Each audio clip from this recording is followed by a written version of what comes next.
Yesterday we did categorization of sources by Bone and Smith, Galjerovskij and Grogan. उससे पहले वाली video में हम categorization of sources by Ranganathan already cover कर चुके हैं. आज की वीडियो में हम library classification and it's uses के बारे में पढ़ेंगे.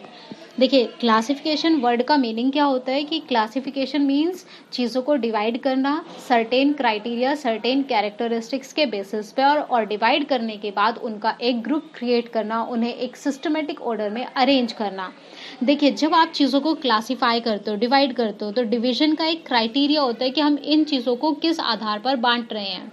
जैसे अगर आपने क्लास 10 में मॉडर्न पीरियोडिक टेबल पढ़ी होगी तो वहाँ पर एलिमेंट्स को किसी सर्टेन क्राइटेरिया के बेसिस पर बांटा गया है. जो हमारे फर्स्ट ग्रुप में एलिमेंट आते हैं, भाई सबकी वैलेंसी 1 है, तो इसलिए वो एक ही ग्रुप में डाल दिए गए. दूसरा ग्रुप, तीसरा ग्रुप, ऐसे करके हमारे ग्रुप्स बने हुए हैं 18 तक. तो यानी कि इन ग्रुप्स का क्या बनाया गया, कैटेगरी बनाई गई, अलग अलग ग्रुप में इनको अरेंज किया गया. और किस बेसिस पर, जो फर्स्ट ग्रुप के एलिमेंट है उनकी यूनिकनेस, उनकी सिमिलैरिटी क्या है कि भाई दे हैव सिमिलर प्रॉपर्टीज, उनके एटॉमिक नंबर के बेसिस पर वो बनाया गया है और उनके सिमिलर क्राइटेरिया को भी कंसिडर किया गया है. तो क्लासिफिकेशन में हम क्या करते हैं, सबसे पहले चीज़ों को बांटते हैं, डिवाइड करते हैं और फिर देखते हैं कि किन चीज़ों के बीच में सिमिलैरिटी आ रही है, समानता आ रही है, कौन सी चीज़ें एक दूसरे के साथ रिलेट कर पा रही हैं. तो जो चीज़ें एक दूसरे के साथ सिमिलैरिटी शो करती हैं, यूनिकनेस शो करती हैं, क्लोज प्रॉक्सिमिटी शो करती हैं, उन चीज़ों को हम एक ग्रुप में डालते हैं. फिर दूसरा ग्रुप, तीसरा ग्रुप, तो जो सिमिलर चीज़ें हैं उनको एक ग्रुप में डाल करके हम ऐसे डिफरेंट ग्रुप्स बनाते हैं. जैसे हमने अपने घर में भी अपना बुक्स का जो शेल्फ है उसमें भी बनाया होगा ना कि भाई ये मेरी सारी मैथ्स की बुक है, ये मेरी मैथ्स की मेन बुक है, फिर ये मेरी टेक्स्ट बुक है और फिर ये मेरी रेफरेंस बुक है, ये मेरी गाइड है. तो यानी कि आपने चीज़ों का क्या करा हुआ है, आपने उनको क्लासीफाई किया है. और क्लासिफिकेशन के लिए आप चीज़ों को क्या करते हो, उनके ग्रुप्स क्रिएट करते हो उनके सिमिलैरिटी के बेसिस पर. It helps to arrange things in a systematic well defined sequence, क्योंकि ऑब्वियस सी बात है, जब आप चीज़ों को डिवाइड कर रहे हो, उनको सॉर्ट कर रहे हो, उनको टैबुलेट कर रहे हो, तो आपकी चीज़ें एक सिस्टमेटिक ऑर्डर में ऑलरेडी अरेंज हो चुकी हैं. It shows that how things of a particular group belong to each other, क्योंकि सारी बुक्स हमारी एक ग्रुप को बिलोंग करने वाली एक साथ हैं, या फिर दूसरी चीज़ें जो एक साथ एक दूसरे को बिलोंग करती हैं वो एक साथ हैं, तो वो एक दूसरे के साथ क्लोज रिलेशन शो करती हैं. For example, I have certain books of maths that belong to class 9 and some of them belongs to class 10. तो यानी कि जो क्लास 9 की मैथ्स की बुक है डिफरेंट ऑथर्स की, उनके बीच में रिलेशन क्या हुआ, वो कैसे सिमिलर हैं कि वो भाई एक ही सब्जेक्ट मैथ्स को बिलोंग करती हैं. ऐसे क्लास 10 के अंदर भी ले सकते हैं, बेशक अलग अलग ऑथर्स की हैं बट वो बिलोंग तो एक ही कैटेगरी यानी कि एक ही सब्जेक्ट को कर रही हैं, क्लास 10 मैथ्स को रिलेट कर पा रही हैं वो. तो यानी कि उनके बीच में हमने कॉमन फीचर ढूंढा और उसी के बेसिस पर हमने उनकी कैटेगरी क्रिएट करी. The basis of division is the characteristics of the things. Obvious ही बात है, जब आप चीज़ों को डिवाइड कर रहे हो, डिवाइड करने का भी तो कोई आधार होना चाहिए. तो जैसे अंग्रेजों ने करा भाई, डिवाइड किया इंडियंस को, तो किस बेसिस पर उन्होंने कोशिश करने की, डिवाइड करने की कोशिश करी, या तो रिलीजन के बेसिस पे, नहीं तो कहीं कहीं कलर के बेसिस पर.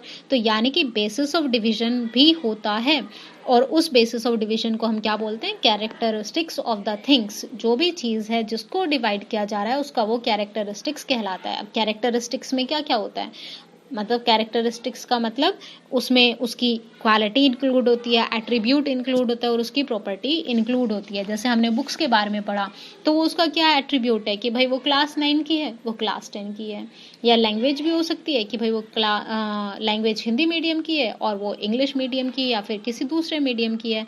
क्वालिटी में आप देख सकते हो कि some of them are fair, some of them are not fair, unfair है. तो यानी कि होती है ना, कुछ कॉपियाँ बिल्कुल वाइट पेज की होती हैं और कुछ ब्लैक पेजेस की होती हैं. तो यानी कि वो उसकी क्या हो गई, क्वालिटी के बेसिस पे आपने चीज़ों को क्या कर दिया, क्लासीफाई कर दिया.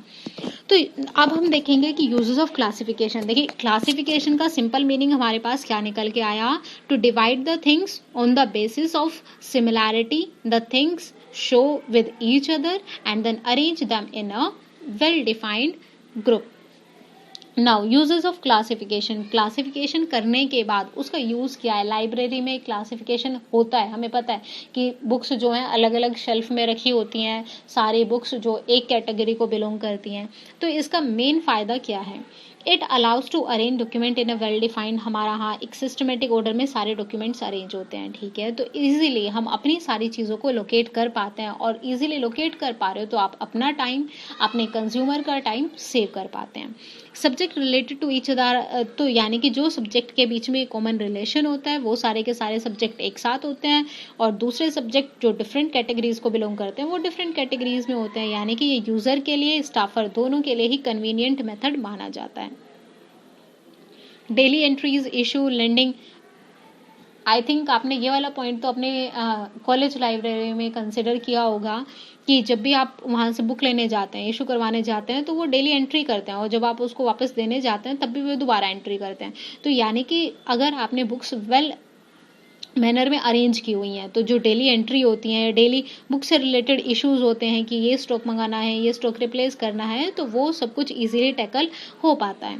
It helps in compiling subject union catalogue and bibliography of books. अब देखिए, मान लीजिए इसको पॉइंट को समझने के लिए हम एक कोशिश करते हैं कि हमारी साइंस की बुक एक नॉर्थ में रखी है, एक साउथ में, एक ईस्ट में, एक वेस्ट में, चारों बुक अलग अलग दिशाओं में रखी हैं।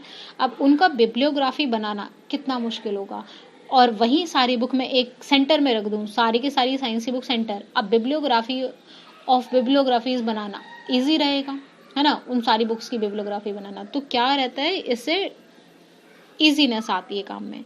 It helps in systematic subject entry, help the cataloguer to make alphabetical list of subject heading. देखिए, इस पॉइंट को तो आप डिक्शनरी से रिलेट कर सकते हैं कि जैसे हमारी डिक्शनरी होती है, उसमें सारे के सारे वर्ड्स एक सिस्टमेटिक ऑर्डर में अरेंज होते हैं, और उनका सिस्टमेटिक अरेंजमेंट किस बेसिस पे होता है, अल्फाबेटिकल ऑर्डर के बेसिस पे होता है। तो यानी कि हम किसी भी वर्ड को इजीली लोकेट कर पाते हैं कि कौन सा वर्ड हमें किस पेज पर मिलेगा, क्योंकि सारा अल्फाबेटिकल है। तो यानी कि same in the case of library, if books are arranged in well systematic order, then you can find out them by alphabetical listing.